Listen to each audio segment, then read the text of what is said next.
Welcome to the Soul Perspective Podcast. Our goal is to help people remember that at our core, we are not human beings living a spiritual life, but spiritual beings living a human life. With this soul perspective, we intend to offer the awareness and tools to navigate the highs and lows of this amazing but challenging reality we live in. Sit back, relax, and place an intention to open your heart and mind so that together we can explore the depths of human consciousness and potential, as well as our place and purpose in the universe and beyond. Let's remember who we are. We are eternal. We are divine. We are love. We are one. We are. If this resonates, please like, subscribe, and share with anyone you feel could benefit from this perspective. If not, we extend deep gratitude to all viewpoints because each one is equally valuable and deserves a chance to be respected, grow, and blossom in its own way to expand our collective consciousness. Thank you.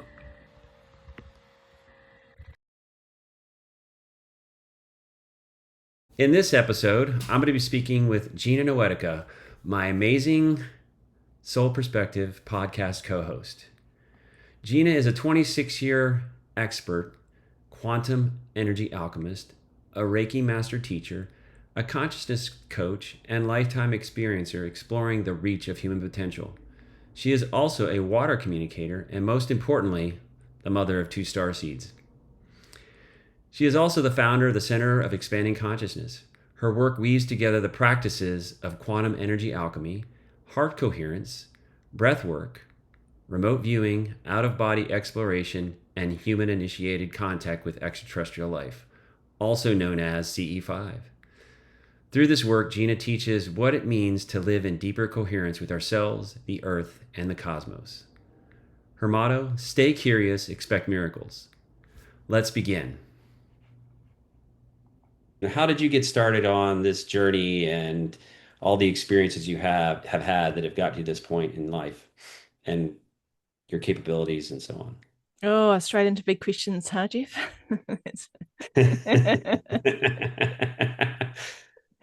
Yeah.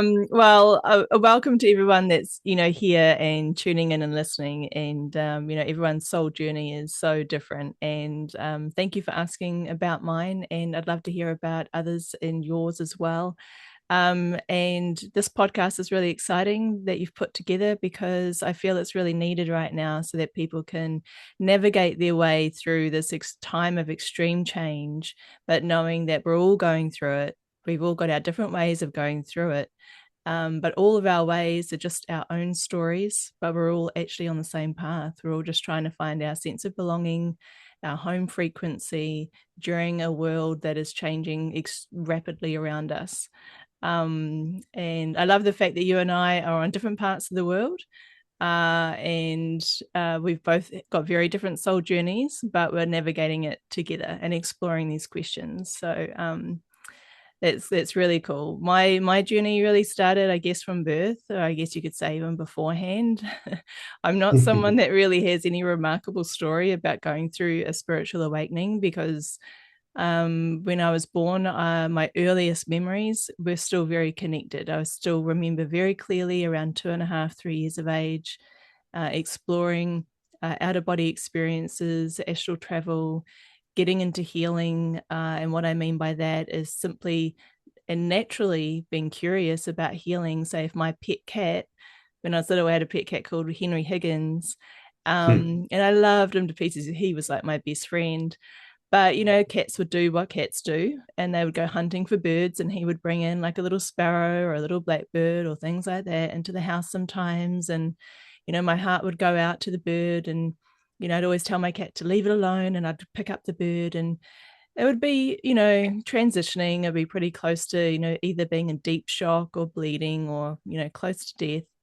And I'd always hold the bird in my hands, both hands, and just really be still with it for, an hour, hour and a half, and just going into a really deep state of peace. And I used to do this in my early years. And My mother used to see me doing this, and she'd always try and just manage my expectations and say, oh, the bird's probably going to die of shock. It happens, they have a heart attack or it's bleeding too much, and she'd try and prepare me for the outcome, which would normally be the case. However, the universe was teaching me through this the lessons of healing. And I would listen intuitively during these quiet moments with these injured birds. And as long as I listened and stayed very still and very present, and I could sense the energy flowing through my body and through my hands, and I was feeling very connected with the bird, and I'd look at the way the bird was breathing, and I'd sort of try and synchronize with it and all that kind of stuff, time would fly by, even though it could be an hour and a half, quite a long time for a little kid to stay still. Absolutely. Yeah, but the bird would fly away like every time, and I never lost a bird, and in terms of it never transitioned. It would end up kind of getting up, hopping away, and going back out into nature. So time and time again, this is the way the universe is showing me that things can heal. And there's a way of doing it. So my first teacher really is the universe, and then my cat Henry Higgins. But Henry. Way to yeah, go, Henry, Henry. he's the man. And but that foundation from that early age, especially before going into the school system, like before turning 5 and going into the mainstream school, I'm so grateful I had that solid experience where I could have quiet time, stillness, and allow the universe to teach me these things. Because as I went through, school system and also other societies programs, no matter what they said about healing and what was or was not possible for our human self and our human potential, which was often very limiting, in the school system, I knew within me that we had greater potential. And I was really just on this waiting game to get through the school system until I could leave and start actually in a professional way becoming an energy healer. So I did that, and I started energy healing in a professional sense when I was about 20. So that's a long time ago now. It's about 26, 27 years ago. And Wow. I've been on that path ever since. Wow, that's amazing. That's a beautiful story. Birds, not a single one transition. That's I don't remember any of them transitioning. No, no. And how many years did that go on for? Do you have an idea? Or was it all the way until you started pre-K or kindergarten or even past that or? Well, I remember we moved house, and we then got more animals. Trying to think through my childhood. Because when I started, we were living in a suburban, like a smaller backyard. So my earlier stages were just sort of working with sparrows and blackbirds and common garden variety birds. And then we went to a lifestyle property. So we had like geese and ducks and chickens and aviary birds and goats and all the rest of it. So whenever an animal had any kind of like injury or medical issue, I was always out there like trying to tune in and figure out, what kind of rebalancing needs to happen within them, and try and listen to them in terms of like animal communication, and sometimes through thought transfer, they would show me images of maybe it's their water bowl, or maybe it's the food that's irritating them, or so I'd check the water bowl and go, oh, it is actually quite dirty, or there's something, that needs to be freshened up, or they need more running water rather than still water, or so they'd give me all these clues about looking around for things to actually help them in their health. So it was interesting. It was an interesting upbringing. I guess animals were always my first patients or clients. Mm-hmm. But I think that's important for anyone to realize, is that finding connection with anything around them, plants, animals, pets, they have a way of teaching us. As long as just go still within, they have a way of teaching us these methods. And if we can learn them and we can practice on plants and animals and see the results, and of course we can heal ourselves. You just apply the same method to ourselves. Whenever we're going through something in our life and we can't quite figure out why am I feeling a bit out of balance, or why have I got this kind of health condition or health issue going on, taking that quiet time to just be within and talk to your own soul and your own being, and see what comes through is often very, very effective. So what kind of things would come through when you're in that stillness and that quiet? Would it, like you said, was it images always, or was it sounds? Was it a voice? What kind of, I mean, was it different things?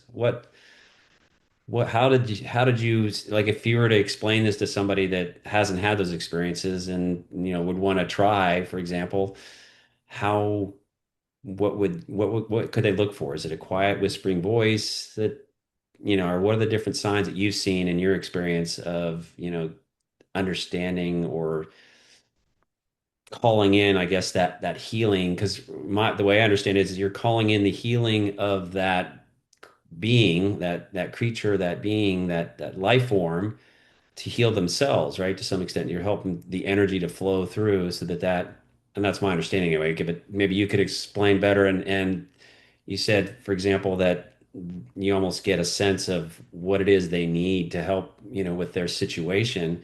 So what are some of the signs or some of the communications you get, if you don't Mm, mind explaining some of that? yeah. Well, I guess everyone is so individual, and every single being, whether it's an animal or a human or a plant, they've all got their own different journeys. So first of all, when I connect in with them, it's around connecting in with or merging my consciousness, willingly with the consciousness that I'm working with, like the animal or the plant. I'm asking them, what does healing mean for them? If I'm able to assist them in any way, what would they want assistance with? And You when know, you're so, asking them, oh, sorry, when you're yeah. asking them, how are you? Is it like a thought in your head or something else, like a verbals I'm question? not, yeah, I'm not saying it out loud. It's a thought in my head. Okay. So I'm projecting like imaging, and I'm sort of merging. I'm feeling a lot of love, like a lot of peace. I'm finding stillness within me, a lot of coherence between my heart and my mind. The heart is a lot faster at receiving messages. So I need to be in a state that I can hear the information coming into my heart first. And then I will allow my mind to generate images from what my heart receives, but I'm not forcing images. So I'm not trying to use my analytical brain to create a visual image. I'm actually allowing my heart to receive the information first in the communication. And then, if for any reason it's not clear, I will ask my mind to create something visual for me so that I can understand the communication. And therefore, that's like my brain putting it into a language that I can understand, like a language of the heart into something I can understand. Right. So, asking my brain and my heart to work together, with honoring my heart, knowing that that is what I need to be listening to first. Um, yeah, so that's what's giving me like the intuitive response. And communication is always done through like visual thought, and it feels as though, like, when I'm communicating with an animal or plant, that my consciousness is expanding, and then I'm asking permission to merge with the consciousness or the energy field of the other person, animal, or plant. And then once we're Wow. merging, we're kind of sharing information and communication. So what you said plants. So what have you seen? What has happened with plants in terms of you mentioned about the birds and some other animals. What have you seen with plants that you've experienced? And then we'll get into humans. Save them for last. Yeah. Oh, look, I mean, plants have got all sorts of things. What I've seen with plants is, I mean, it's the common thing of like just a plant not doing well, and you wonder why, especially if there's other plants around it doing quite well. It's like, okay, so maybe there's something that's not going on. There's always the common things, like is the air quality in this environment good enough for you? The soil, are you needing some more minerals, vitamins, things like that? Then we move into like energy. What's the energy like? Are you sensitive at the moment to a certain energy or a certain frequency in the house? And if you are, then where's that coming from, or where's the influence coming from? Is it another human, or is it Mm, an animal, or is it another plant? Because not some plants are companions, like they enjoy each other, and some plants don't go so well together. So it's all about interesting. just asking you, like, are you in the right community, or are you attached to a human in the house that's going through a few things, or is there an animal that you're not getting on with? an animal could be peeing on the plant and it doesn't like it. I mean, it could be really Sure. simple stuff like that, right? That it's just like, oh, Right. um, Wait a minute. yeah. And it could just be that its leaves are too dusty. It can't, it gives me a feeling like I can't breathe properly, through its pores. And it's giving me this feeling like I'm feeling a bit suffocated. Then you look closely at its leaves and you're like, oh, there's actually this big layer of dust over it. Or Mhm. so it's things like that. So I kind of go through a whole bunch of questions with the plants. A lot of what I just mentioned is a lot to do with like indoor plants, but outdoor plants, sometimes people will send me photographs of beautiful trees in their back garden, or out in nature that they in an area they enjoy, and they're like, oh, this one tree is just not doing well, I can't understand why. So it's like tapping into that tree and going, is it your time to transition and become compost? Which is totally fine, right? Transitioning back into earth, it's or is there something we can help you with to keep you connected and actually bring your vitality back? And I wait for that answer. And, if it's wanting its vitality back, then we start to tap into obviously the other things, like the energy around it. And sometimes it could be like there's an electric fence that's been erected quite close by and it's not responding well to that kind of change. Or maybe there's an underground aquifer close by that's just recently become contaminated for something. Or it could just be humans weed spraying too close, or a whole Mm. bunch of things. And then there could be natural things like pests, or just a whole bunch of other things that it's just not comfortable with. And so do you, as you're getting these sense that you mentioned kind of like with the plant with the dust, almost feeling like suffocating. Did you get those sensations in your body, or is it more of like a vision, or both? It's a little bit of both. I've been doing it for a long time, so I'm very good at not taking on the energy as such. Like some people express that, especially when they're starting out, that they feel like they take on the energy. And it can make them feel, unwell, or they can hold on to the energy. Yeah. I don't hold on to it, but when I just ask them to express to me what's going on, they do give me like a sense of a feeling, but there's a detachment to it, Hmm. if that makes sense. So when they're showing me like, oh, I'm not breathing well, I kind of feel it within my energy field, but it's not that I personally in that moment feel like I can't breathe well. It's just that they're taking me through like, this is kind of what it feels like. And I'm like, oh, okay, I get it. And I do kind of feel it, but I'm not taking it on. You know what I mean? Like it's not Yeah. affecting me. Mm, I yeah. love that. I love Yeah. that. So we'll get to humans in a second, of course, because a lot of the folks listening are human. There may be some others as well, Yeah. and welcome.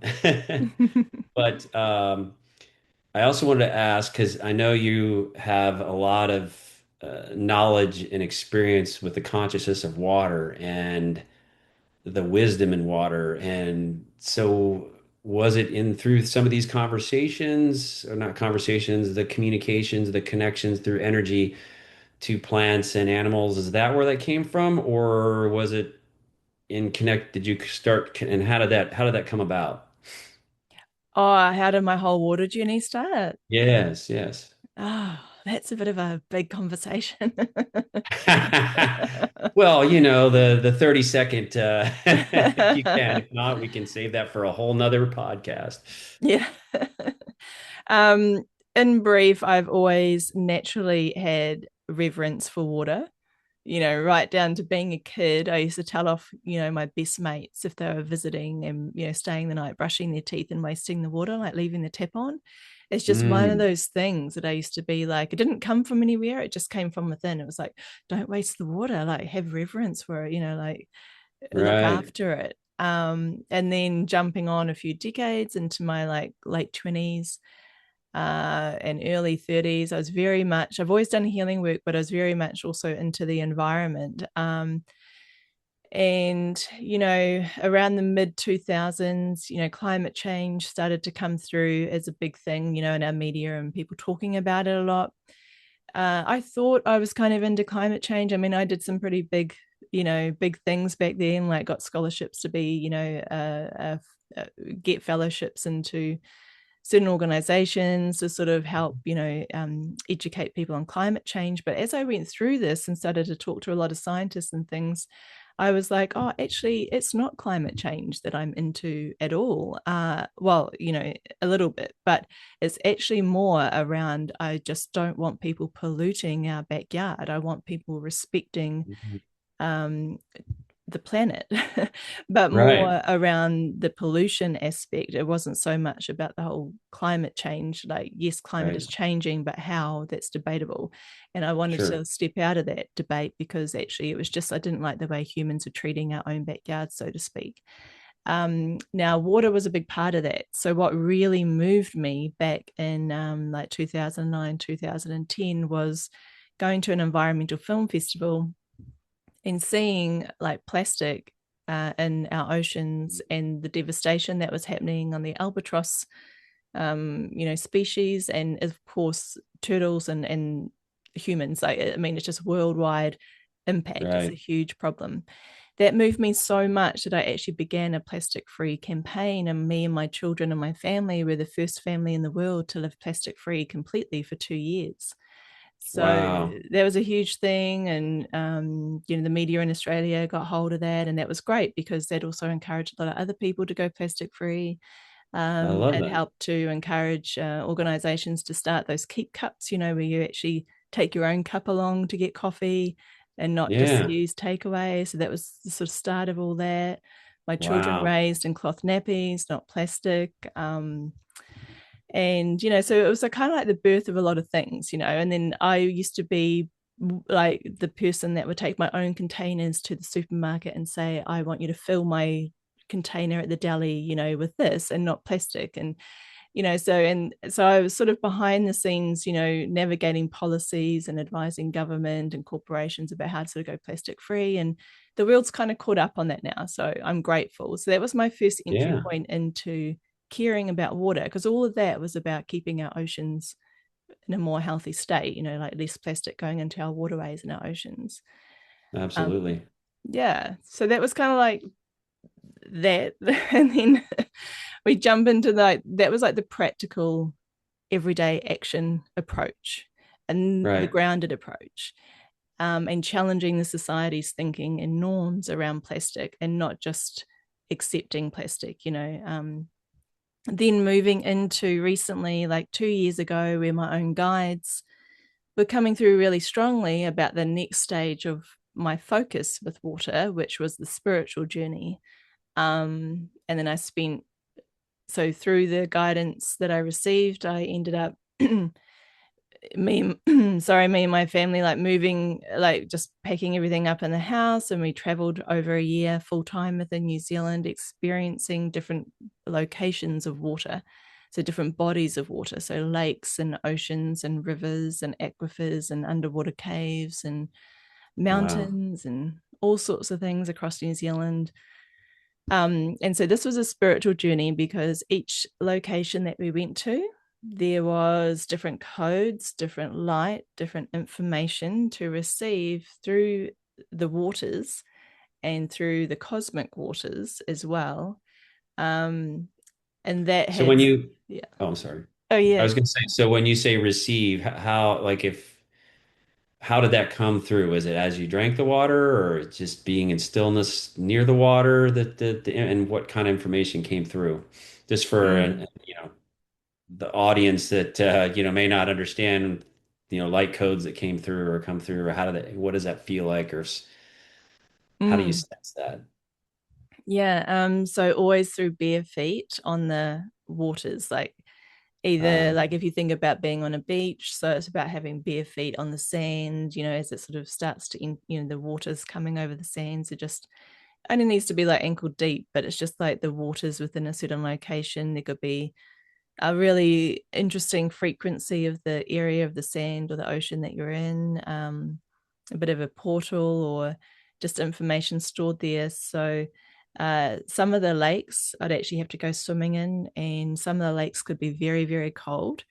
Um, I would so imagine. yeah, yeah. So I used to have some very robust debates with my like guides who would, give me audible messaging like I could hear my guides actually say, like, you need to go into Wow. the waters. And I used to have debates about, do I really have to? Can't I just be near the water? Can't I just merge my consciousness with the water to receive the codes? And they used to be like, no, this time you have to go in.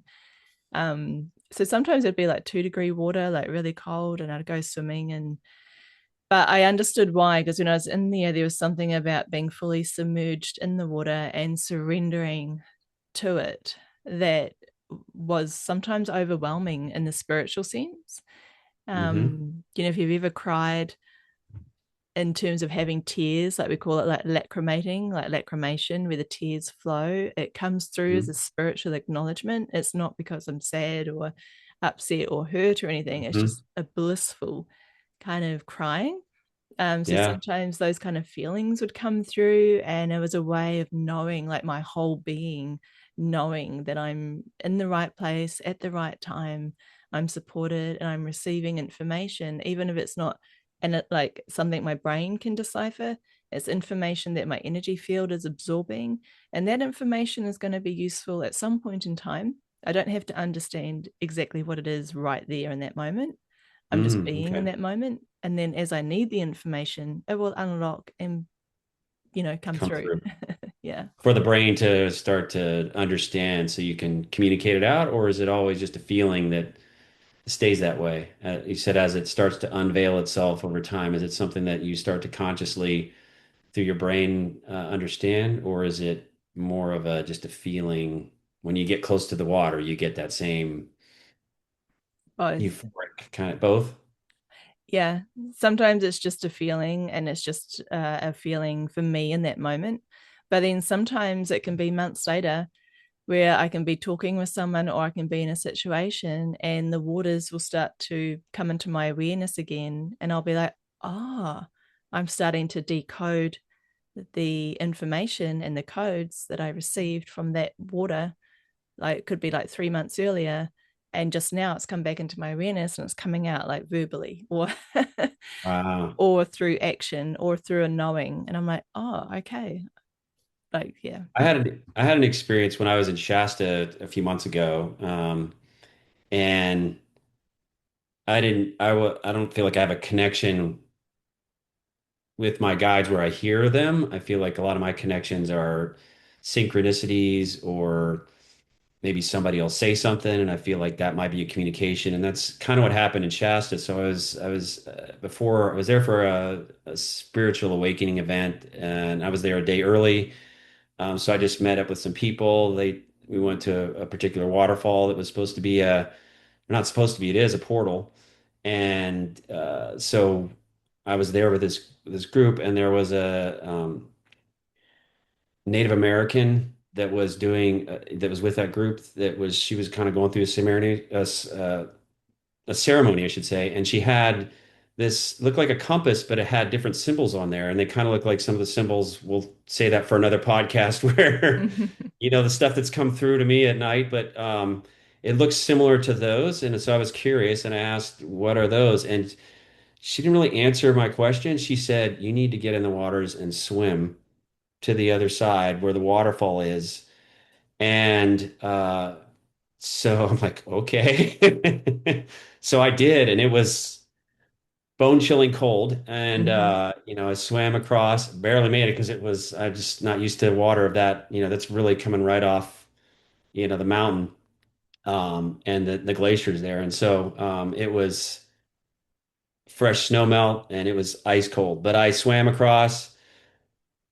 I came back, and all of a sudden I didn't have any kind of awakening of information, but or nothing came through. And I think things are starting to come through, and whether it's that from that swim or other things, that it's hard to say because a lot happened in Shasta, which we'll save for another day. But what I did see, my perception started to change. Like I started to see, and I don't know if they were fairies. Again, we'll save that conversation for another day, but I saw these little light things that I didn't perceive before. And maybe it was the water glistening in the sun that I couldn't perceive before or not.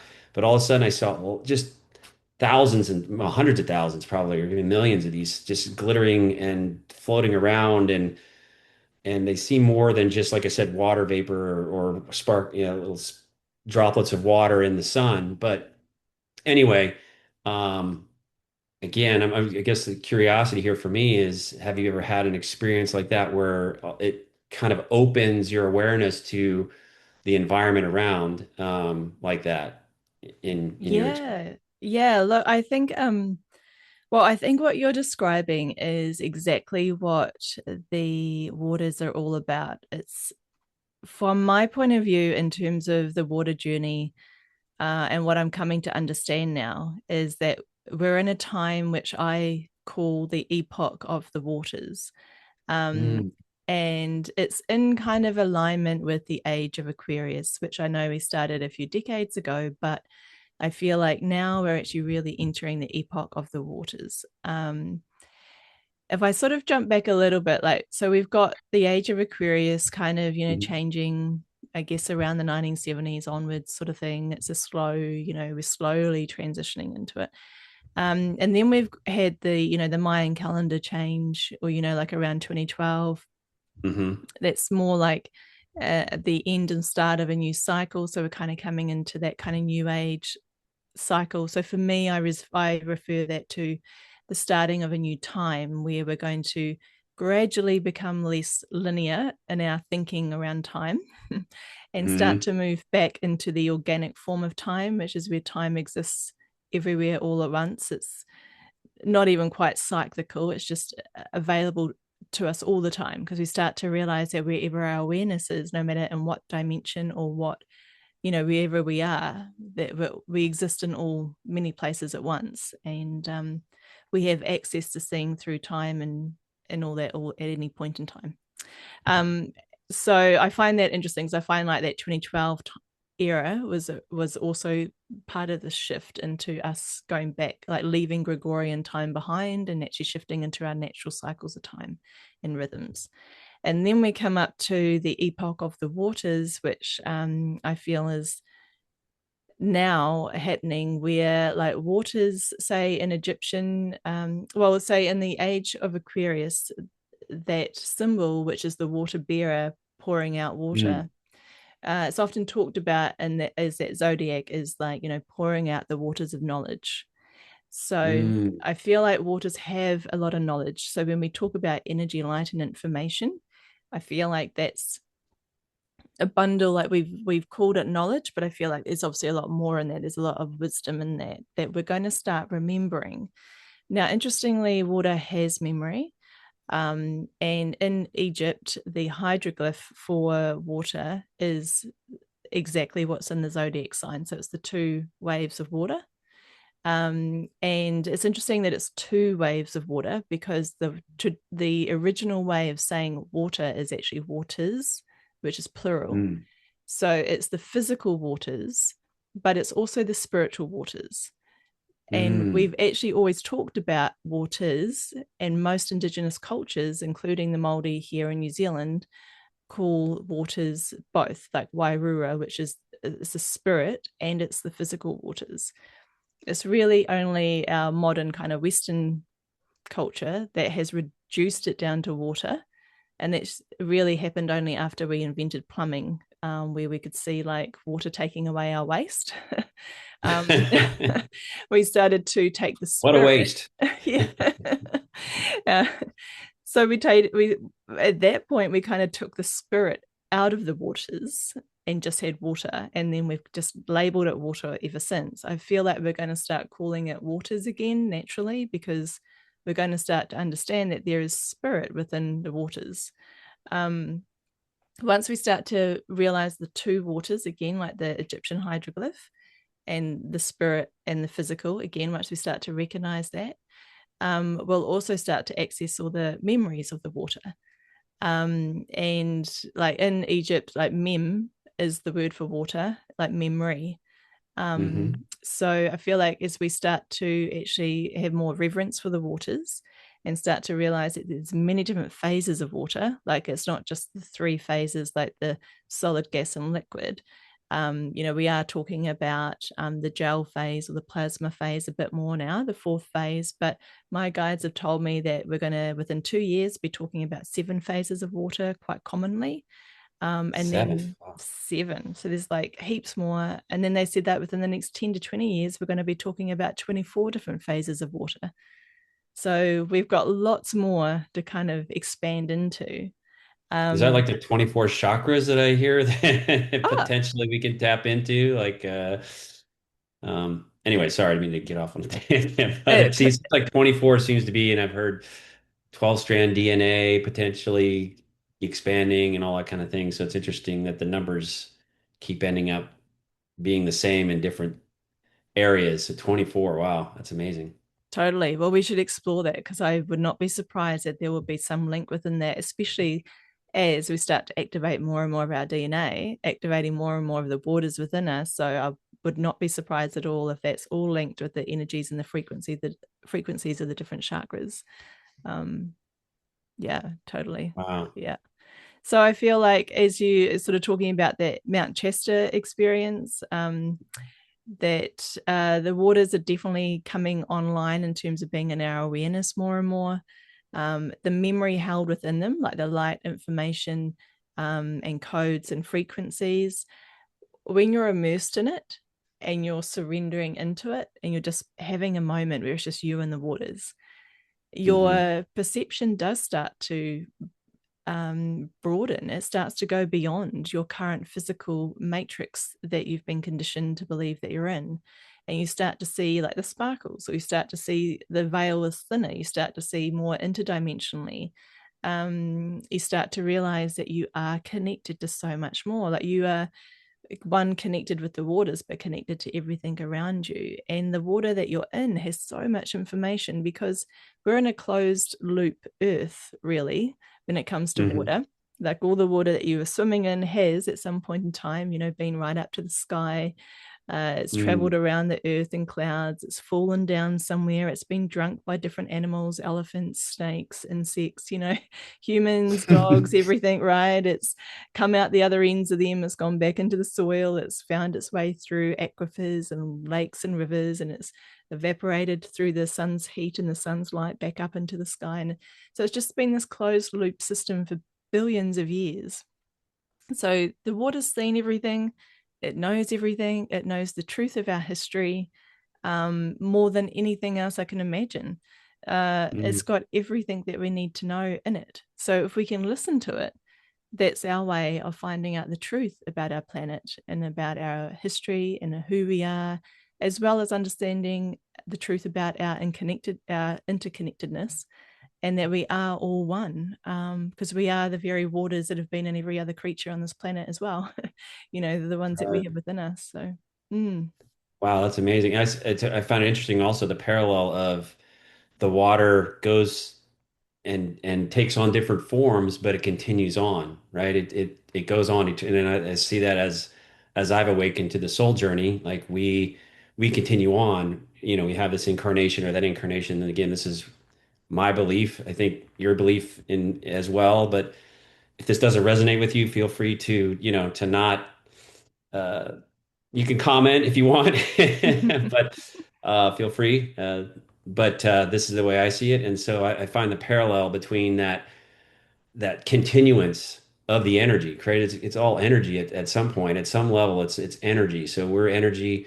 The water's energy, different forms. It forms into different things in our 3D in our material world. Water, humans, animals, but ultimately the energy continues on and it's forever, right? And so it's kind of like water is in some ways teaching us that by that explanation. That's what came to me as you were explaining, like, wow, water is showing us, if we really think about it and take a minute to understand, water continues on. Yeah, it goes up and then it comes down and it recycles through, but it continues on in a different form, and then it's another form, and then it continues and continues. And that's the way I see from a soul journey, right? We're energy that come incarnate into a form, live a life, learn, experience. Those memories and that experience go back into that energy body, that spiritual being, that soul, and then it continues on. But at that level, and we'll save that for another day, where the conversation of the connectedness of all of our souls as you go up the chain or up the levels of dimensions in our dimensionality. But that was a beautiful explanation. It really hit home for me as you were going through. I was like, oh wow, there's a parallel there that I didn't even think about before. So thank you. Yeah, I love the Um, parallels that you make too. And like for anyone as well, like listening at home, like wherever, if they're ever feeling a little bit stuck or like they, can't quite hear their intuition, the water is there to help you. Like it's an energy conductor. And so many psychics and intuitives and others have recognized that when they sit in a body of water, like in the bath, in the shower, in a spa tub, or take a swim somewhere, they often get, downloads, they get clarity, they get information, they get ideas. It's it really helps you with like tuning in that way. So it's a spiritual conductor. it It is. carries the waves of information through energy. It So I love totally that. does. Now I've been talking way too much about myself, Well, and so we got to go on to your human experience. You have a couple, maybe just a couple, one or two of your healing stories with humans. If you're, I mean, obviously don't save names and things like that, but just some experiences because I think I haven't actually heard of any of your experiences with that, and I'm very curious about what that was like and what kind of healing you've been involved with humans, right? Because I think that's important to realize. I think that's one of the things that I run into when I talk to people in my daily life that aren't really on, let's say, this awakening journey yet, and that again, not everybody's. Uh, and when I say the awakening journey, everybody's on their own journey. There's different paths to get ultimately to the remembrance of who we are and where we came from and what our capabilities are. And there's no right path or wrong path. And there's nobody that's ahead of somebody else. I think we all choose that path from a soul level because of the experiences that we need at a soul level to experience so that the soul can evolve and grow. But what I run into a lot is that a lot of people that I come across on a day-to-day basis don't believe that you can heal yourself, that you need some pharmaceutical or you need a surgery or you need this or you need that. And there's no way to heal with energy. There's no way to heal yourself. Um, to be honest, that was me too a couple years ago. Well, we'll get into that when you start asking me some questions where I've come from, and I think that's where my perspective comes in is to be somebody that was, very much in that physical. What we see and feel and hear is what's here, and everything else is kind of woo woo. But so I'd love to hear some experiences where, you said with the birds and with plants, but now let's talk maybe if you're willing to share some experiences with human beings Yeah. or maybe other beings, like we'll save that for another day, maybe another podcast about our experiences with our celestial neighbors, brothers and sisters. But anyway. Yeah, sure. Look, I think it's really important when we talk about healing, and I say this to people if they want to book a healing session with me, I'm always very blunt and frank about, what healing is, because these misconceptions and, like so sometimes people think, oh, you can go along to a healer and and you should, there's an expectation of having like your condition completely cured. So I want to say no, that's not what healing is about. Just, like we sometimes get in the mindset, you go to a doctor and you expect to get fixed, you expect to get some pills, or you expect to have a plan put in place about how someone's going to care for you, some kind of health team is going to, or medical team's going to manage your condition, and you expect that everything's going to be okay. A spiritual healing journey is not quite that way. We don't hand over our power to anyone, Mhm. including a healer. And I say that, kind of in quotation marks, because a healer, or being an energy healer, is a common title which is used because people kind of understand what it is, but it's not really that the healer is healing, it's that they're just facilitating and empowering you to go through your own healing journey. And we do have tools and ways of amplifying certain frequencies to enhance your healing. But if you're not at a certain point of change or courage frequencies within yourself to go through the healing journey fully, then you can undo it and you can stay stuck where you are. So, Mm. it's not, you can't just hand yourself over to a healer Right. like some people do to a doctor. It's a different mindset. Um, and so when someone does come along as well, the other thing I'm really frank about is that healing can be actually whatever is for your highest good. It can even be transitioning into, like, as we say, death. Like, if that Mhm. is what is in your highest alignment, then that's what healing aids you, and it helps you find peace within that. It helps you, you know, actually feel like this lifetime is complete. It helps you go through your goodbyes with a sense of peace. It helps you, have really good quality of life and existence until you transition. But it Mhm. doesn't mean that you're not going to transition. And I say that really carefully, because sometimes people are like, oh, I've got something, maybe I've got cancer and I want to receive a healing. And they, in their mind, might think because the healing is going to keep them living on this planet and this life and this body, for another 10, 20 years. But actually, maybe it's their soul journey to transition within the next 6 months. So just being really clear about that, because sometimes people get, certain expectations up around healing and healers and what they can do. Um, and I from, love that. yeah. And I think that's an important point. Sorry to interrupt for a second, but as I've gone on this journey, uh, I think it's a good perspective to realize, and I think it's helped me overcome, let's say, a fear of death. Is that to realize, if the plan is to transition, then you've probably accomplished what the soul plan was when you came into this life, right? That Mm. that you've done what you needed to, or maybe in some cases you're just way off base, and we need to reset. I think that's a more rare occasion, but so it could be, all right, well, I've done, now I'm ready to go back home and to this beautiful, loving place where we're all connected and all knowing and everything like that. And maybe I'll want to come back or whatever. So I think it's important if you think of it from that perspective instead of the human and this is everything. I think that's a good way to look at healing because it's healing of the soul, the spirit. And that healing of the spirit could be transitioning back to a different phase and making that more comfortable. So I love that. And I just wanted to, kind of chime in there as somebody that would have 3 years ago or 4 years ago to be like, yeah, no, heal me. I want to continue on. Well, Yeah. maybe that's not the best for your plan. Be look at it as be happy with what you've done and what you've accomplished, and you've come here with what you intended to do perhaps, or when I say you, I mean your higher self.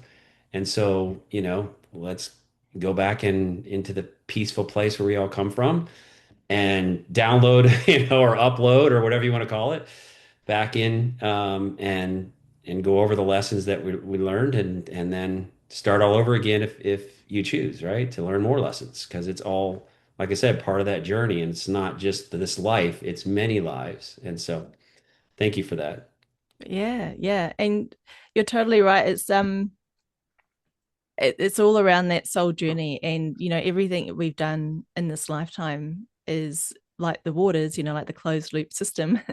You're going to remember it. It's a lesson learned. And even if it's a lesson where we might not be able to analyze within our brain of, why did I have to go through this lesson? It was pretty tough, in this lifetime. But, as you go through this reincarnation or this closed loop system, maybe there's another lifetime, 10 lifetimes further along, where that lesson comes into play, where you're like, oh, you actually learned something really valuable now on your time on earth. And maybe in 200 years or something, that's going to be really applicable. We just don't know this, right? So we just have to have trust that it's all for a Right. reason. It's all part of the plan, all part of the Exactly. reason.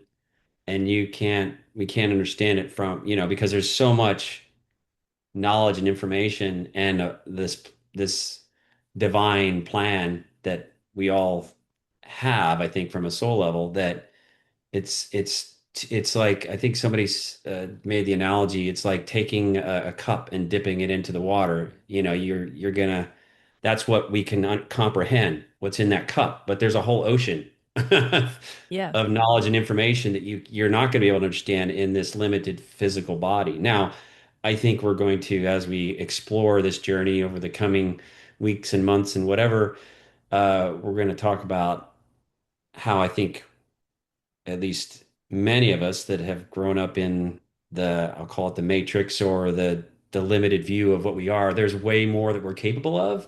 And that's Mm, part of that awakening of the DNA and and the wisdom that we get from waters and all these other things that are going to awaken more of us and our capabilities. And that's where we're headed, mm, to remember more of that bigger picture. But there's mm. still an ocean of information and we're a limited cup, Yeah. scoop it up. So we're not going to understand the bigger picture, or maybe we're one wave, in the water. Why is this wave bigger than another? Well, maybe there's a reason for that, right? And so we're a smaller wave now to lead up to a bigger wave, to then to a storm, and then you have a calmer wave behind that. So, it's not the greatest analogy, but you get the idea that there's a bigger picture going on here that we may not be able to understand, but Yeah. there's a reason. There's always a reason. And, and it's exactly what healing or being a healer is like as well, in terms of like, if you're someone that's going to a healer for a session, you're only going to really comprehend or understand a cup worth at a time of water. I know when, humans come along for a healing session, they can be laying on the treatment table, like a massage table, and receiving, it's energy healing work. So often I have hands off, but I'm working within the energy field of the person. There's a lot that, I can see and sense. And once again, I understand that I'm only limited as well, with what I see and understand. And I'm only, privy to a small drop of information and a whole ocean of things going around for this person. But also that person's only going to sort of understand a little bit about what's happened within that session as well.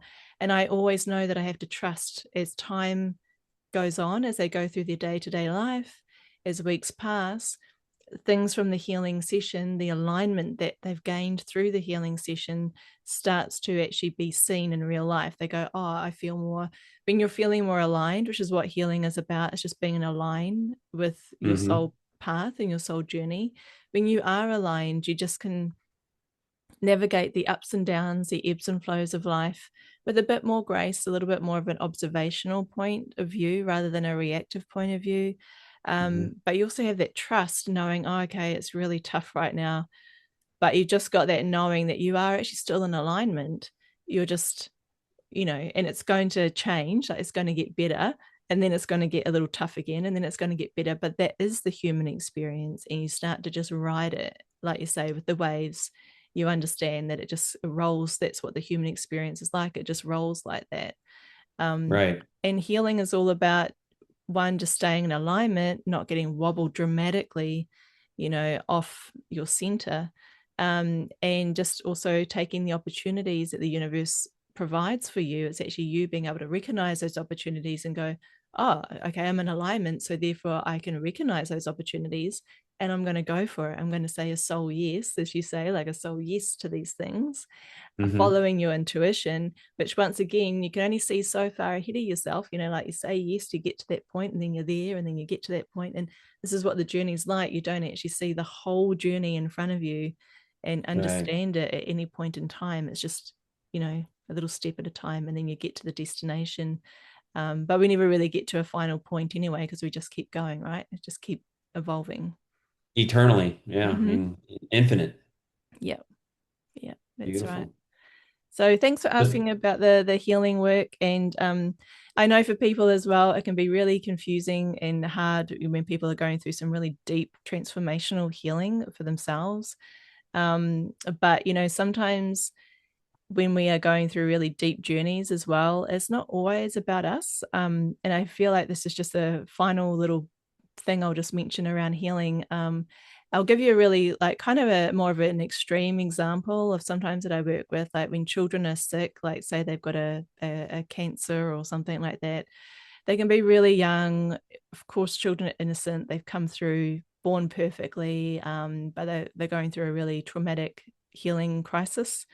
And the parents will come to me and say, can we book a healing session for my daughter or for my son who's going through this? They're in hospital, they're getting this, and it's just so unfair. It's heartbreaking.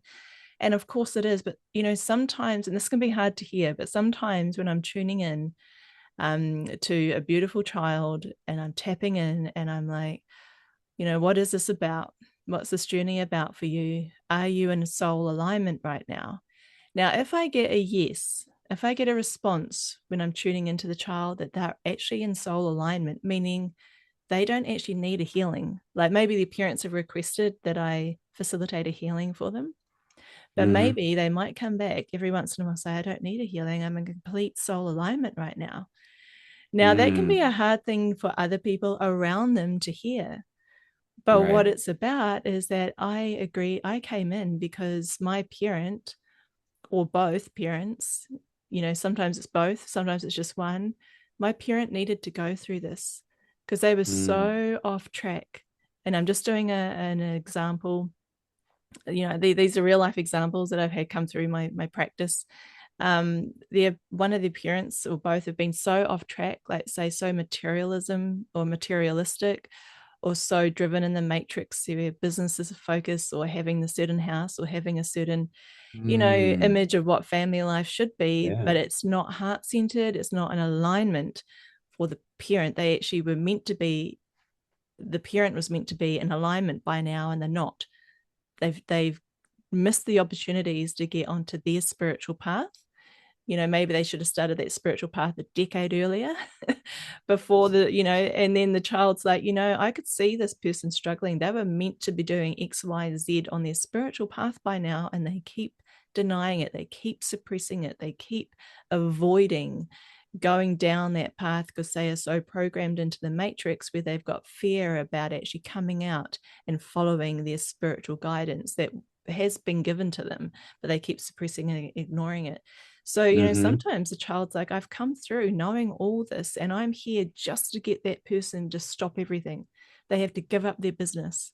They have to sell that home that they were fantasizing about having, this ginormous home, or they have to actually just crumble everything. And it's like this big tower moment where all the foundations get wiped out of that adult's life because they have to focus on the healing of this child. And it's interesting is when I tap into the child on a soul level, they're like, I know everything that's going on and I'm in alignment. I'm not the one that needs healing. It's it's the parent or parents or the family unit. And, sometimes that child's like, I'm okay with having a shorter life or transitioning at the age of 5 or 7 or whatever. To them, it's not actually a big deal on the soul level. It's us as the adults having our hearts broken because it's unfair. We love the child, we love, and it's, seems like an unfair thing and a dramatic thing for this young little being to go through. But yeah, so all I'm saying is on a soul journey, on a soul path, sometimes it's not all as it seems. Yeah. And if we were all listening as adults to our soul path, sometimes these little beings wouldn't have to come through and have such dramatic and intense experiences here, but whatever it takes to get us on our path is what happens. So yeah. Wow, Gina, what an amazing perspective.